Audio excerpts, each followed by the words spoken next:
তাদের নাম বাদ দেবে। ভারতবর্ষে কোথাও আইন নেই যে একজনের 6 জনের বেশি সন্তান হতে পারবে না। আমি সরকারের কাছে পারমিশন নিয়ে ঠিক করবো এটা চীন নাকি? চীনে আছে 2টোর বেশি সন্তান হতে পারবে না, 2টোর বেশি সন্তান হলে চাকরি হবে না। আমাদের ভারতবর্ষে তো এই আইন নেই। নির্বাচন কমিশন নতুন নতুন আইন করে দিচ্ছে। জন্মের সার্টিফিকেট লাগবে, আমার জন্মের সার্টিফিকেট নেই, কারণ আমি যখন জন্মিয়েছি তখন ভারতবর্ষে জন্মের সার্টিফিকেট ছিল না। আমার অ্যাডমিট কার্ডে বয়স আছে, সেই বয়সটাই ভুল হোক ঠিক হোক আমার জন্মের তারিখ।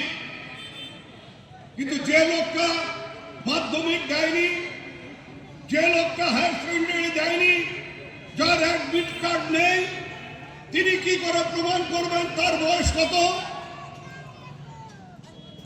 আজকে আমাদের উপর অত্যাচার হচ্ছে। আমরা বাংলায় কথা বলি আর আমার জন্মের সার্টিফিকেট নেই, তাই আমি বাংলাদেশি।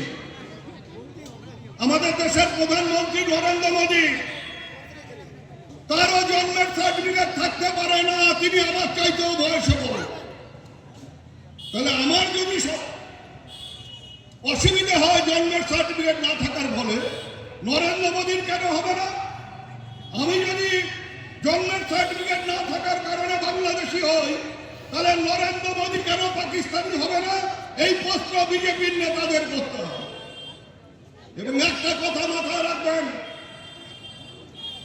একটা মানুষ যারা বৈধ ভোটার, যুগ যুগ ধরে বাংলায় বাস করছেন, ভারতে বাস করছেন,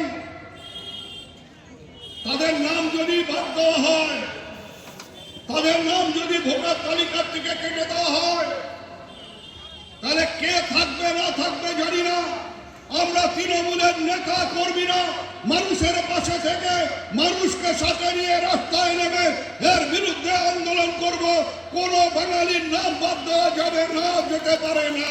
আজকে বাংলাকে এইভাবে দখল করার যে চক্রান্ত, যা করে দিল্লিতে ওরা জিতেছে, যে করে বিহারে ওরা জিতেছে, বাংলার বুকে আমরা সেটা করতে দেব না। তোমরা ভোটে লড়াই করো, তোমাদের ক্ষমতা থাকলে তোমরা মমতা বন্দ্যোপাধ্যায়ের নেতৃত্বে যে সরকার আছে সেই সরকারকে হটিয়ে পশ্চিমবাংলার ক্ষমতায় বসো। তোমরা তা না করে পিছনের দরজা দিয়ে ঢুকবার চেষ্টা করছো, সেটা মেনে নেওয়া যেতে পারে না।